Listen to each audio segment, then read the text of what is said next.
안녕하십니까. 과학과정교 3주차 2교시. 이 시간에는 이제 드디어 evolution,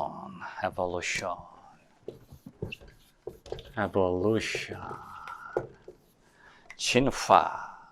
여러분 책 제5장 챕터 5 다윈과 인류 생물학적 기원. 자, 다윈이라고 하는 사람도 영국 사람인데 이 사람도 그 당시에 어떤 종교적인 성향을 가지고 있었어요. 그래서 이제 종교를 거부한다기보다는 우리가 전 시간 공부했던 그 주교 신부, 기독교 신부가 주장했던 이 종교와 과학과의 그런 접촉점을 이 다윈도 생각했어요. 왜냐하면 다윈의 마음속에도 이 세상은 신이 창조한 건데 거대한 하나의 시계처럼 기계론적이다. 아주 복잡한 구조를 이 세상에 설계해 놨다는 거죠. 여기 보면 54페이지 위에서 둘, 넷, 여섯, 일곱째 줄. 페일리의 영향 덕에 다윈은 신은 인간의 눈처럼 믿을 수 없을 만큼 복잡한 구조를 설계하고 제작한 거룩한 시계공이다. 자, 근데 이러한 생각을 가지고 있었는데, 자, 기존의 설명이 안고 있던 문제점. 근데 그런 설명, 이게 이 세상이 신이 만들어 놨는데, 그래서 아주 복잡하게 기계처럼 만들어져 있다 그랬는데, 자, 이 세상에는 네 가지 특징이 있다고 생각했어요. 자, 여기 책에 보면 1번. 어떤 생물의 형태는 생물체 고유의 필요성에 맞게 적응되는 것처럼 보였다. 근데 그 신부, 우리 지난 시간 공부했던 그 페일이라고 하는 신부의 이론에 따르면 신은 그 필요성을 염두에 두고 생물들을 하나하나 설계했다. 근데 다윈이 이게 좀 이상하다는 거예요. 처음부터 각자 고유한 생물들이 각자 자기가 필요한 것들을 신이 생각해서 만들었다. 근데 좀 이게 설명이 좀 미약하다고 본 거죠. 두 번째는 뭐냐면 완전히 사라져서 멸종된 것들이 있다는 거예요. 자, 그런데 이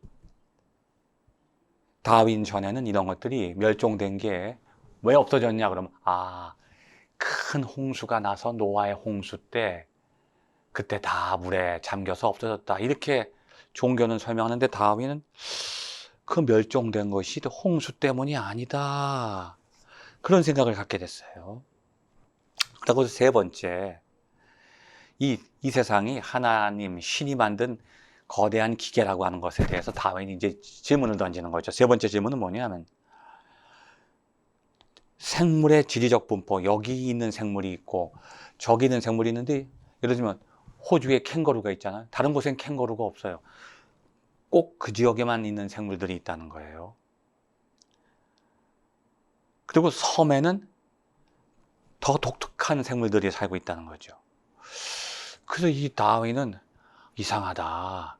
이게 하나의 거대한 지구가 기계라면 골고루 모든 것들이 분포되어 있어야 되는데 여기 있는 게 여기 없고 다 차별성이 있구나. 이게 뭔가 이게 불일치가 있네. 그걸 생각한 거죠. 네 번째는 뭐냐면 퇴화 구조라고도 하는 흔적 구조, 퇴화 구조. 그런 기능을 하지 않는 구조를 가진 생물들이 많다는 거예요. 사람도 여기 꼬리가 떼야 돼서 꼬리뼈가 있죠. 자, 날지 못하는 새 날개. 아니, 닭도 날개가 있는데 닭은 잘 못 나르잖아요. 뱀의 골반과 뒷다리가 있는 뒷다리 흔적. 뱀은 기어다니는데 무슨 다리가 필요하고 골반이 필요해요. 그리고 포유류 동물 수컷. 암컷이야 젖꼭지가 있는데 여기 이 남자들도 왜 젖꼭지가 있을까요?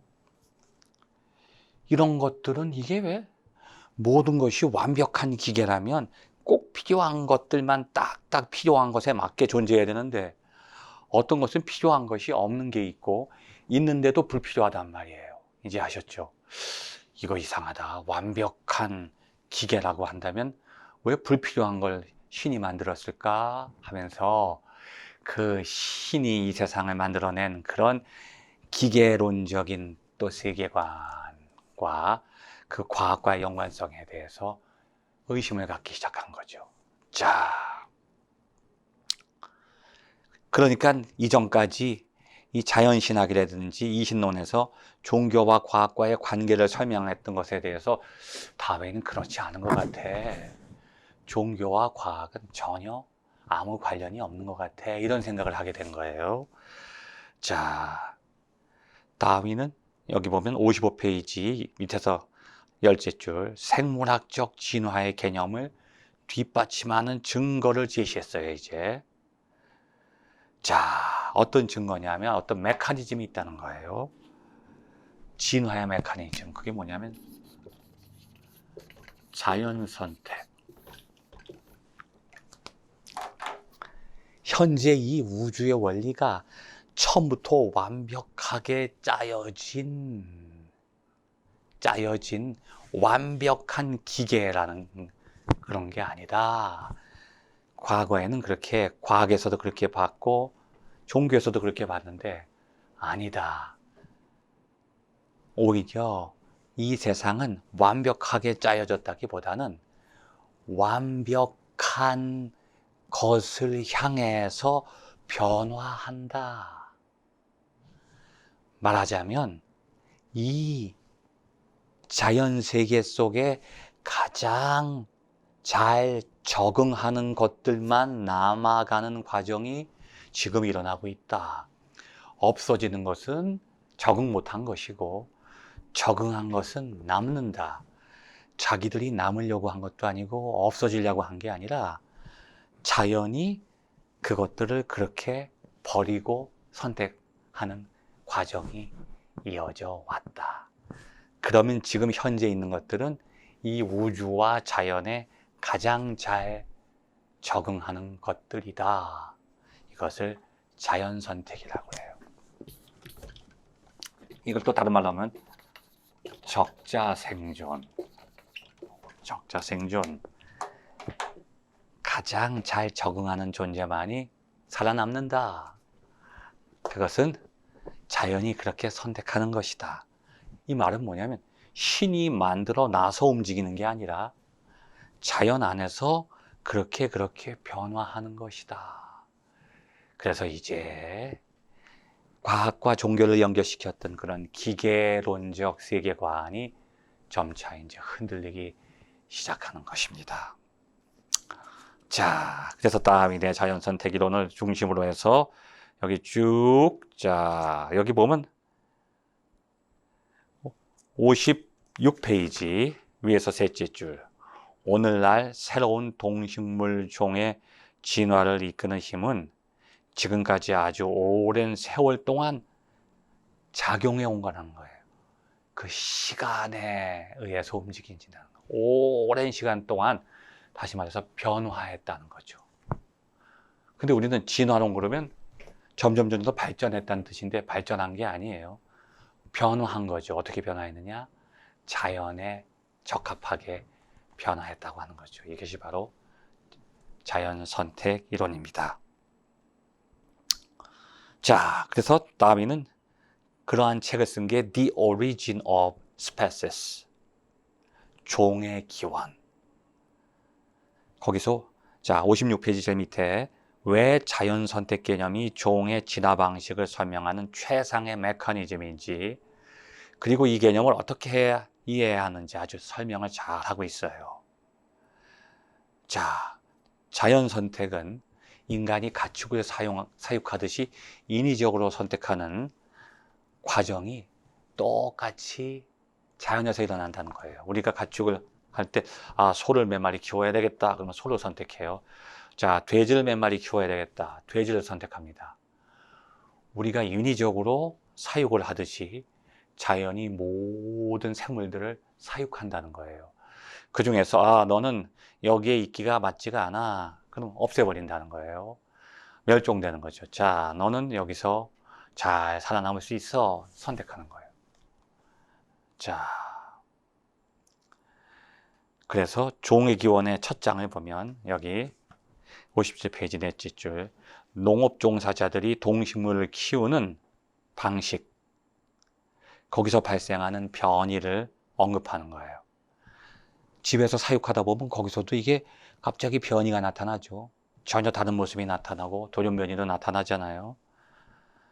자, 그래서 그런 설명과 함께 그 종의 기원 제2장에서는 생존 경쟁과 자연 선택이라고 하는 거. 이게 적자 생존이 생존 경쟁이에요. 모든 생존계에서 가장 잘 적합한 것만 남고 다 없어진다고 하는 생존 경쟁, 이 개념을 소개하고 있죠. 자, 그러면 결국은 다윈의 진화론의 핵심은 뭐냐? 자연 선택 이론이 진화론이고, 모든 생명은 발전하는 것도 아니고 어떤 목적을 갖는 게 아니에요. 진화론이 말하는 것은 뭐냐면 기원이죠. 어디서 왔는가, 그리고 어떻게 자연에 적응하는가, 요걸 묻는 거예요. 그래서 진화론의 가장 결정적인 문제는 기원에 대해서 어디서 어떻게 변했는가를 묻는 거지, 목적을 말하는 건 아니라고 하는 거죠. 이게 아주 중요한 겁니다. 우리가 첫 시간에 종교는 왜를 묻는다고 그랬죠. 왜? 이거 뭐냐면 이유와 목적이에요. 종교적인 관점은 왜라고 하는 질문을 던지고, 과학은 어떻게, 특히 진화론은 어떻게 변화하는가, 어디서 변화하는가. 그런데 종교는 왜 변화하는가, 변화의 목적이 무엇인가를 묻는다는 거죠. 자, 그 다음에 58페이지, 이제 이 진화론, 다윈의 자연선택 이론에는 물론 약점도 있고 부족한 점이 많이 있어요. 자, 그 이론에 따르면 지금 현재는 완전히 새로운 생물종이 진화해야 하는데, 여기 58페이지 둘째 달라, 완전히 새로운 종이 진화해 나가는 것을 입증할 증거가 없다는 거예요. 그러니까 지금 완전히 과거에서부터 어떤 새로운 종이 나왔을 때 이 과정을 설명해 줄 수가 없는 거예요. 예를 들면 지질학자, 고고학자들이 어떤 지층을 발견했어요. 근데 여기 지층에서 지금까지도 보지 못한 완전히 새로운 어떤 종이 하나 딱 발견이 됐어요. 근데 이 종이 이전 상태가 여기 안 나와요. 이걸 밝힐 수가 없는 거예요. 이전에도 이전은 없어. 갑자기 뚝 떨어진 거예요. 마치 돌연변이 같은 거죠. 이 돌연변이라고는 밖에는 볼 수 없는, 이게 전혀 다른 종이 나타나는데 이 완전히 새로운 종의 진화, 이것의 발전 변화 과정을 설명할 수 없는 거예요. 또 하나는 뭐냐면, 이게 만약에 5천만 년 전에 화석이, 여기 지층이에요. 5천만 년 전의 화석, 지층.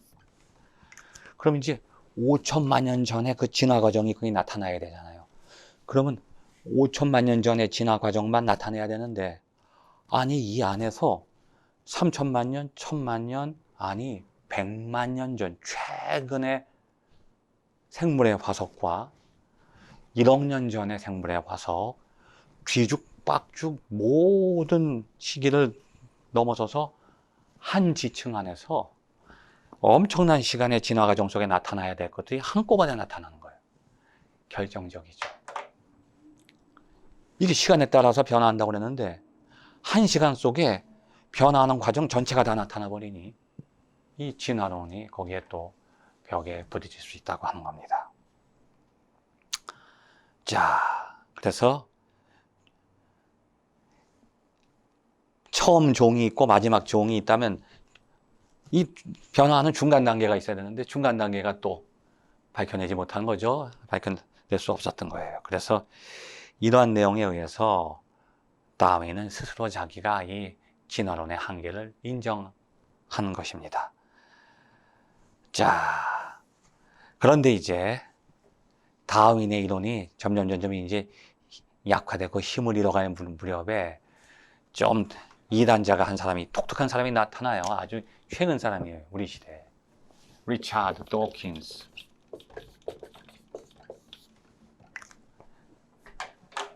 이 사람도 다윈을 계승하는 사람이에요. 진화론자이면서 진화생물학자죠. 59페이지. 자, 여섯째 줄. 최근에 페일리를 비판한, 그 기계, 이 자연은 하나의 거대한 기계다. 신이 창조했다, 그 기계를. 이렇게 강조했던 페일리를 다윈이 비판하면서 진화론을 제시했는데, 진화론 안에도 문제점들이 많으니까 사람들이 진화론도 거부하기 시작하는데, 그 진화론을 옹호하면서 다시 또 새로운 진화론적인 학설을 제시한 사람이 리차드 도킨스 나오죠. 여기 59페이지, 여섯째 줄. 자, 리차드 도킨스는 다윈의 이론을 가지고 신이 세상을 창조했거나 설계했다는 개념은 설 자리를 잃는다는 거예요. 이 세상의 완벽한 규칙은 신이 만든 것도 아니고 신이 창조한 것이 아니다. 그러면서 도킨스가 쓴 유명한 책이 바로 눈먼 시계공.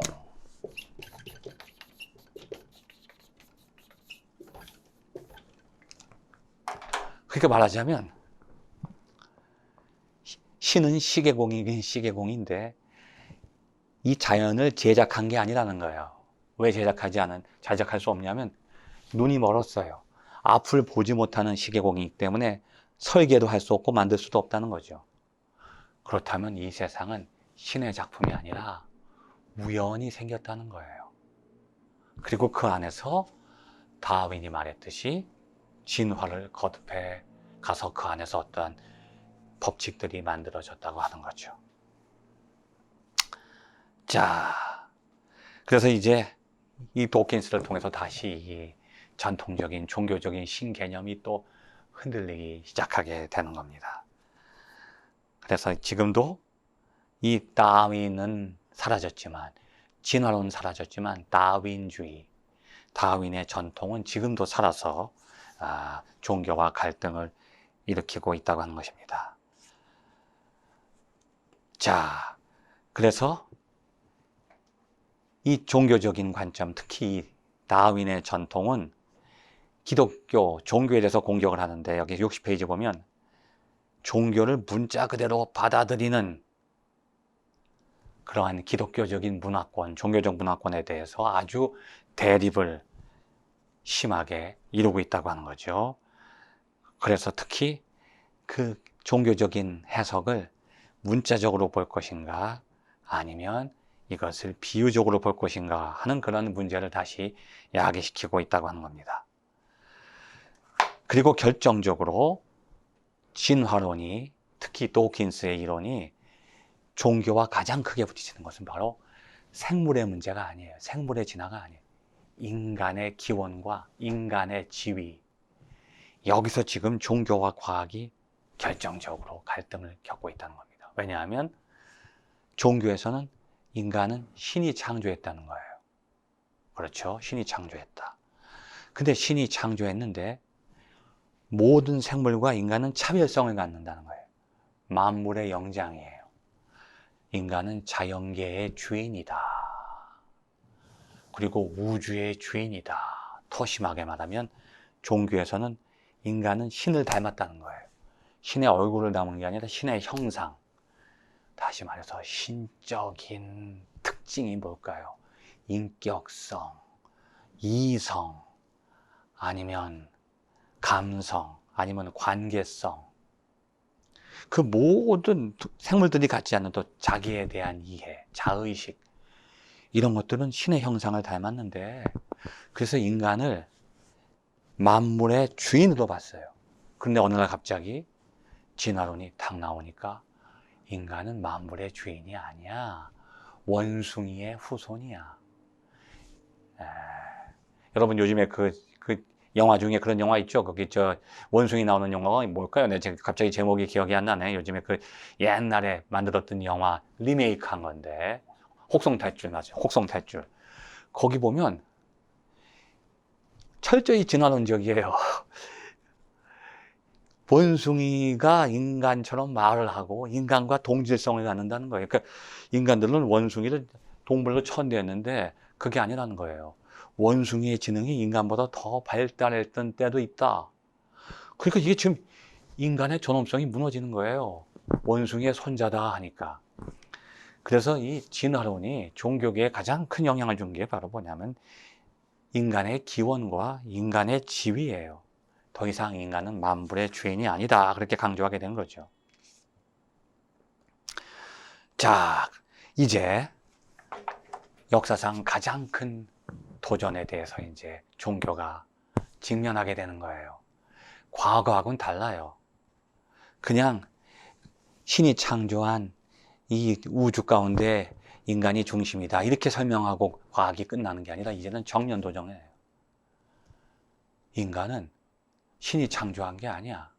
그리고 인간은 주인이 아니라 원숭이의 후손이야. 이러한 진화론적인 사고가 종교와 과학을 지배할 때 이제 거기에 대해서 이제 종교가 반응을 하게 되죠. 어떻게 대응하는지 4가지 방식으로 대응하는 게 여기 나오죠, 책에. 이것은 여러분이 반드시 시험에서 부딪히게 되는 아주 중요한 내용입니다. 자, 첫 번째 62페이지 보면 62페이지 1번 젊은 지구 창조론. 이건 무슨 뜻인가 하면 이 창세기부터 쭉 읽어보니까 세상이 만들어지고 인간이 만들어진 다음에 아담부터 쭉 이렇게 후손들을 나열해 보니까 거의 뭐 대수가 수천 대 수만 대가 아니라 얼마 안 돼요. 시간이 짧아요. 그래서 계산을 해보니까 길게 잡아도 10,000년. 그러니까 창세기부터 인간이 아담이 만들어진 다음부터 지금 현재 인류까지 시간을 계산해 보니까 엄청나게 짧은 거예요. 짧으면 6,000년, 10,000년. 그러니까 6,000년 내지 10,000년 전에 지구가 창조됐다는 거예요. 그래서 지금 이 진화론적인 학설에 종교적인 내용을 거기다 적응시켜서 그걸 딱 갖다 맞춰가지고 과학으로도 창조를 이해할 수 있도록 지구는 45억 년 전에 만들어진 게 아니야. 6,000년 내지 10,000년 전에 창조됐어. 그리고 에덴 동산 이전에는 어떤 종류의 생물도 없었다. 이렇게 해석을 하는 거예요. 이게 바로 젊은 지구 창조론. 창조긴 창조인데 진화론에 맞춰서 창조됐다는 거죠. 이게 바로 이제 기독교가 종교가 진화론에서 그래, 니들이 우리를 틀렸다고 보면 안 돼. 니들이 말하는 그 진화가 우리가 말하는 창조가 이루어진 것과 똑같은 거야. 이렇게 설명하는 거죠. 2번은 뭐냐면 오랜 지구 창조론. 자, 이건 뭐냐면 그 창조 안에 나타나는 그 기본적인 숫자들을 말하자면 아담부터 지금 뭐 아브라함하고 지금 후손들의 그 대수를 그렇게 인간적으로 계산하면 안 된다. 그건 상징적인 것이다. 예를 들어서 하루는 우리가 생각하는 하루가 아니다. 일본의 젊은 지구 창조는 조금 전에는 하루는 24시간으로 계산해서 일주일로 계산하자. 딱딱딱 계산해서 6,000년 내지 10,000년이 딱 나왔는데 이번에선 아니다. 지구는 그렇게 젊지 않고 아주 오래됐다. 왜냐하면 하루를 하루로 계산하지 말고 아주 끝없는 부정적인 단위로 계산하자. 자, 그리고 두 번째는 뭐냐면 빛을 만들고 그 다음에 해를 만들고 달을 만드는 게 그 시간 차이가 하루가 아니다. 그 하루 차이에는 수천 년, 수만 년, 수십만 년의 시간이 있다. 그렇게 그걸 설명하는 거예요. 시간적 간격이 있다. 그러니까 창조는 하루 이틀 사흘날 그렇게 쭉 우리가 생각하는 시간으로 창조된 게 아니라 그 하루와 하루 사이는 아주 엄청난 수억 년의 시간이 있다. 이렇게 해석을 하는 거죠. 그래서 처음에 지구가 만들어진 것과 지구의 생명체가 나타나는 그 시간 사이는 아주 엄청난 시간이 있다는 거죠. 그렇게 해석을 하는 겁니다. 그 다음에 세 번째는 지적 설계 이론인데, 자, 최근에 이거 미국 쪽에서 많이 이제 유행을 했던 하나의 사고죠. 자, 이 세상이 아주 복잡하다는 거죠. 이게 저절로 생기지 않았다는 거예요. 아주 복잡한 완벽한 과학적인 구조를 가지고 있기 때문에 이것은 저절로 생긴 게 아니고 무엇에 의해서 설계됐다고 하는 거죠. 이 내용은 우리 세 번째 시간에 계속해서 공부하기로 하겠습니다. 감사합니다.